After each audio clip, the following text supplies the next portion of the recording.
মঙ্গলবারের পর বুধবারও বোমাতঙ্ক চিঠি আসানসোল জেলা এবং দায়রা জজ আদালতে বোমাতঙ্ক। আজও স্নিপার ডগ নিয়ে চলছে তল্লাশি। ঘটনাস্থলে দুর্গাপুর পুলিশের ডেপুটি কমিশনার ধ্রুব দাস।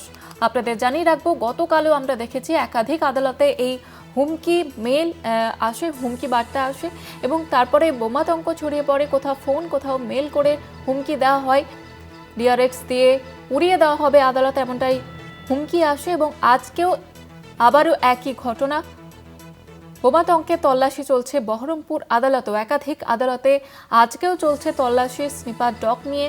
এবং গতকালই পুলিশের তরফ থেকে কিন্তু জানানো হয়েছিল, কলকাতার নগরপাল তিনি জানিয়েছিলেন যে এই পুরো বিষয়টি খতিয়ে দেখা হচ্ছে এবং এখনো পর্যন্ত কোথাও বোমা উদ্ধার হয়নি। আসানসোল জেলা এবং দায়রা জজ আদালতেও কিন্তু এই বোমাতঙ্ক, আজকে হুমকি এবং স্নিপার ডগ নিয়ে তল্লাশি চলছে। আমাদের সঙ্গে টেলিফোন লাইনে রয়েছেন আমাদের প্রতিনিধি কল্যাণ চন্দ্র। কল্যাণ, বহরমপুরে এবার বোমাতঙ্কের যে আবহ সেটা কিন্তু ছড়িয়ে পড়েছে, কারণ আবারও হুমকি দেওয়া হয়েছে, কি আপডেট রয়েছে? যেটা দেখো, এখনো তল্লাশি চলছে বহরমপুর জেলা আদালতে এবং বিভিন্ন কক্ষে তল্লাশি চালাচ্ছে যারা পুলিশ অফিসার রয়েছেন তারা। তবে গতকালকে ডগ স্কোয়াড ছিল, আজকে ডগ স্কোয়াড নেই, আজকে বোম স্কোয়াডের সদস্যরা যারা রয়েছেন মেটাল ডিটেক্টর দিয়ে তারা তল্লাশি চালাচ্ছেন বিভিন্ন আদালতে। তুমি জানো যে গতকালকে বহরমপুরের জেলা বিচারকের কাছে একটা হুমকির মেল আসে এবং তামিলনাড়ু থেকে সেই মেল পাঠানো হয়েছিল। তাতে বলা হয়েছিল যে যে কোনো মুহূর্তে বোমা ব্লাস্ট হবে বহরমপুর আদালতে। এরপরে পুলিশ তৎপর হয় এবং গতকালকে প্রচুর পুলিশ বাহিনী এসে, বহরমপুর থানার পুলিশ বাহিনী এসে তল্লাশি শুরু করে। বিভিন্ন আদালতে তল্লাশি করার পর 3 ঘন্টার পর কিছু পাওয়া যায়নি।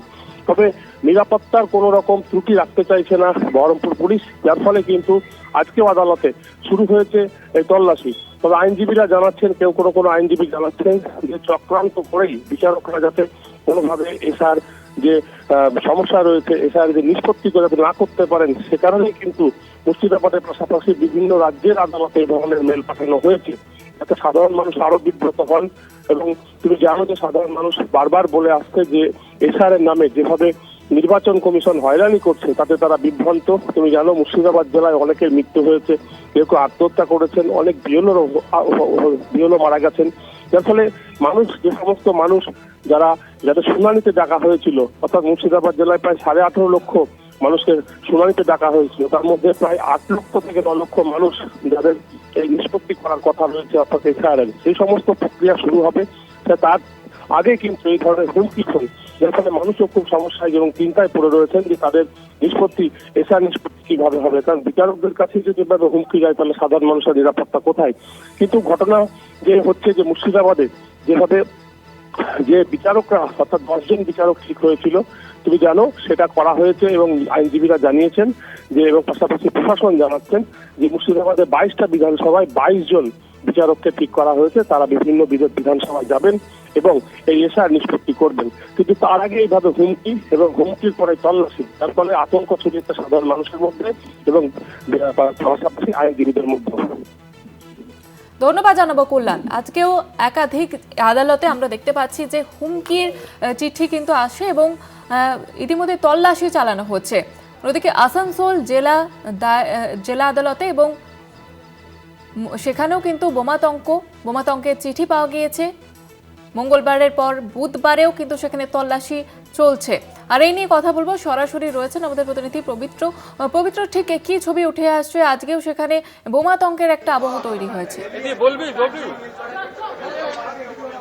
দেখো জয়িতা, তোমাকে বলে রাখি যে মঙ্গলবারে যে হুমকি মেল এসেছিল যে আসানসোল আদালত চত্বর উড়িয়ে দেওয়া হবে, ঠিক আজও একইভাবে একই রকমের চিঠি জেলা জজের কাছে মেল আসছে যে আসানসোল উড়িয়ে দেওয়া হবে।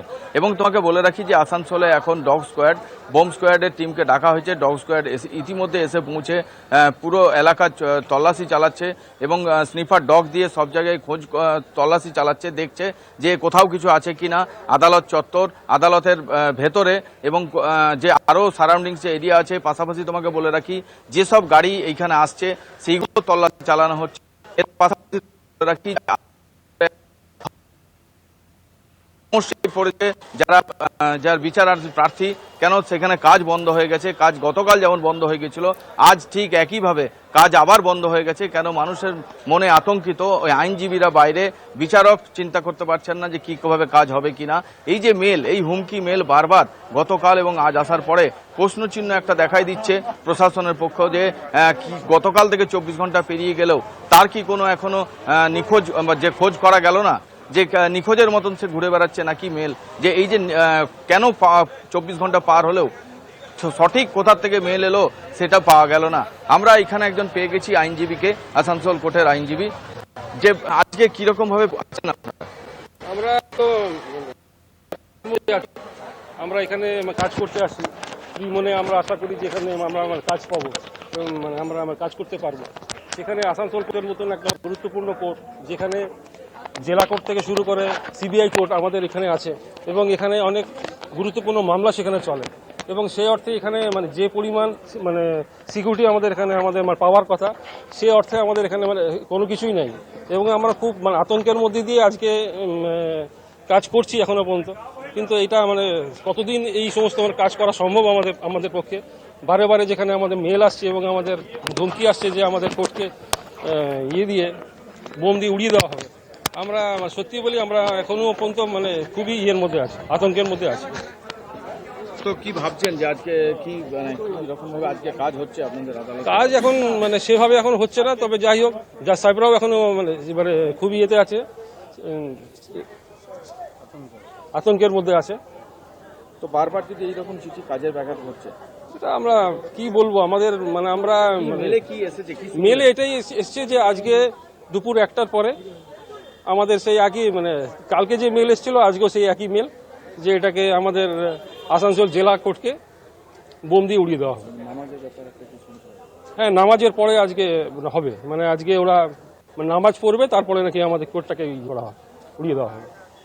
জুইতা, তুমি শুনলে যে যে আদালতের আইনজীবী তিনি বললেন যে যে মেল এসছে এবং মেলের যে ভাষা তাতে নাকি লেখা আছে, এখনো মেলটি আমরা হাতে পাইনি যদিও, কিন্তু এখানকার আইনজীবীরা যতটুকু জানতে পেরেছেন বা আমাদেরকে জানালেন যে নামাজের পরে এই তাদের যা কর্মকাণ্ড তা করবে এবং আদালত চত্বর উড়িয়ে দেওয়া হবে। এই চিঠি পাওয়ার পরে বা এই মেল পাওয়ার পরে বলাই যেতে পারে যে আরো আতঙ্ক সৃষ্টি হয়েছে আসানসোলে। জুইতা, ধন্যবাদ জানাবো পবিত্র, এদিকে আমাদের নজর থাকবে। আপাতত ধন্যবাদ।